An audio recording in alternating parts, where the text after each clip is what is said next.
Surat city અભિયાન અંતર્ગત mephedrone drugs 7.400 ગ્રામની મત્તાના મુદ્દામાલના ગુનાના નાસ્તા ફરતા વોન્ટેડ આરોપીને ઝડપી પાડતી સલાબતપુરા પોલીસ ટીમ મહેરબાન પોલીસ કમિશનર શ્રી અનુપમસિંહ ગહેલોત સાહેબ નાઓના no drugs in Surat city અભિયાનને સફળ બનાવવા સારું ખાસ સૂચના પોલીસ કમિશનર શ્રી વાબાંગ જામીર સાહેબ તથા નાયબ પોલીસ કમિશનર જોન બે શ્રી ભગીરથ ગઢવી તથા નાયબ police commissioner Shri C division Chirag Patel સાહેબ નાઓએ માદક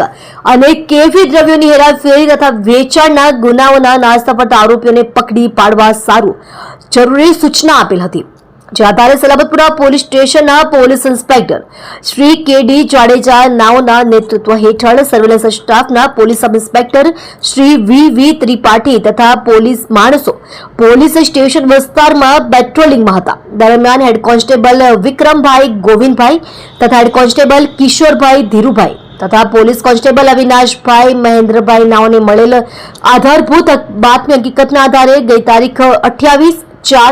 28/4/2025 રોજ સલાબતપુરા પોલીસ સ્ટેશન દ્વારા કરવામાં આવેલ મેફેડ્રોન ડ્રગ્સ 7.400 ગ્રામ કિંમત ₹74,000ની મત્તાના મુદ્દામાલના ગુનામાં પોતાની ધરપકડ ટાળવા સારું નાસ્તા ફરતા વોન્ટેડ આરોપી તૌસીફ ઉર્ફે સોનુ યુનુસ ખાન પઠાણ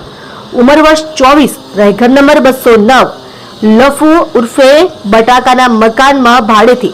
બેઠી કોલોની ઉમરવાડા સલાબતપુરા સુરત શહેરને ઝડપી પાડી તેની વિરુદ્ધ આગળની કાયદેસરની કાર્યવાહી હાથ ધરેલ છે।